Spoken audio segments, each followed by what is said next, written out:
Hey, Sea Dragons. I wanted to take a moment to share with you a paragraph that I just read for the Sinners in the Hands of an Angry God assignment. So, a few of you haven't turned this in yet, and just a reminder there's a video in probably one of the announcement posts where I explained the assignment the first time. There's a long video of me going over the process of writing this paragraph. But this will be a lot shorter, and this is a student paragraph. So I wanted to take a look at this one with you, just to kind of point out some of the things that this particular student did really, really well. So you know who you are, and awesome job. All right, so the first thing that I noticed is that we have a really good topic sentence. So here's our topic sentence. Jonathan Edwards was a very powerful speaker during his time. Absolutely. Let me close this little jammer here. Let me see if I can write without making a mess.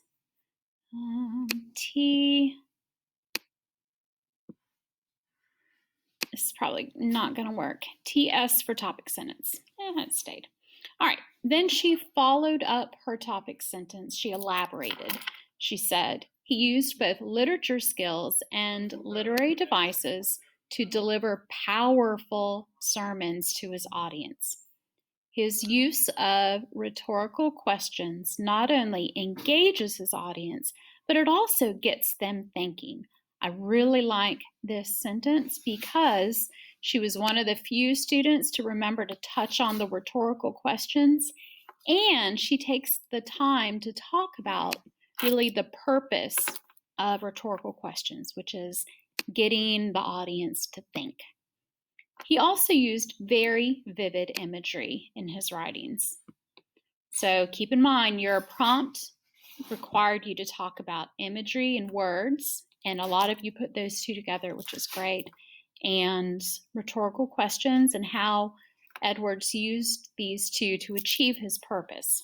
So one example, this is a great transitional phrase, would be where he describes damnation waiting for them by saying.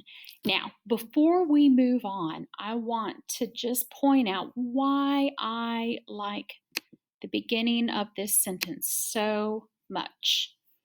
Notice how she sets up, a messy line. How she sets up the quote by providing a little bit of context. When I say context, I mean that she explains what's going on in the story or the text when this quote occurs. So the context in green, one example would be when he describes damnation waiting for them by saying. Then she has her text evidence in quotes. We'll take a minute to highlight that in a different color. How about that? So, whoops. That's not what I meant to happen.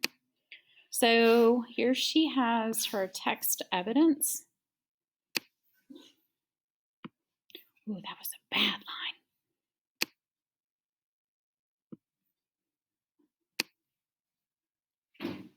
Okay. And then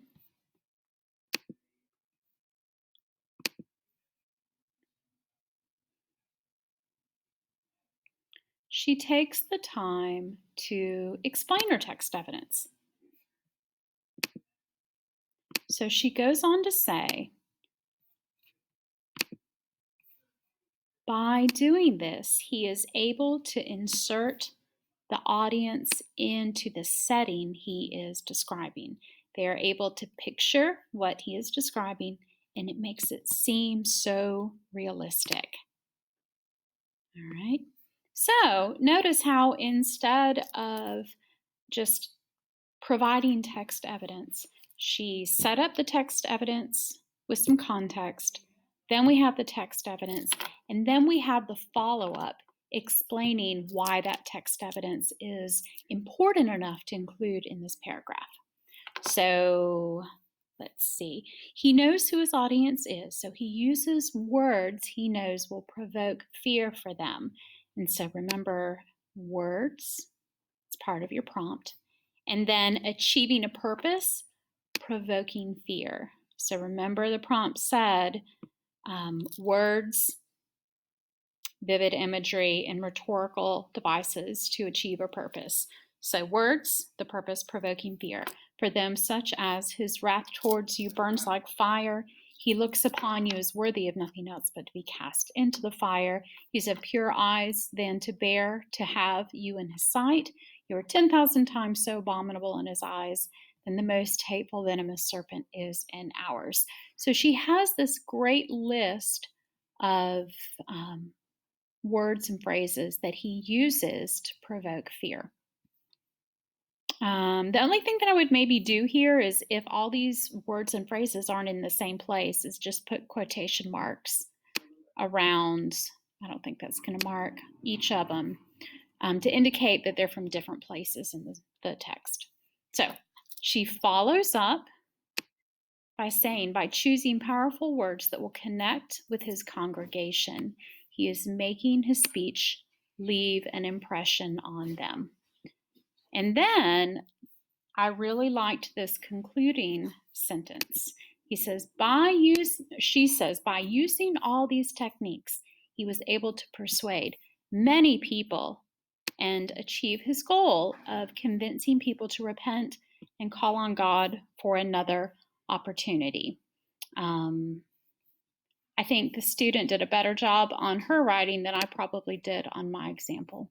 So happy teacher here, and maybe taking a look at this will help you as you are writing your own paragraph.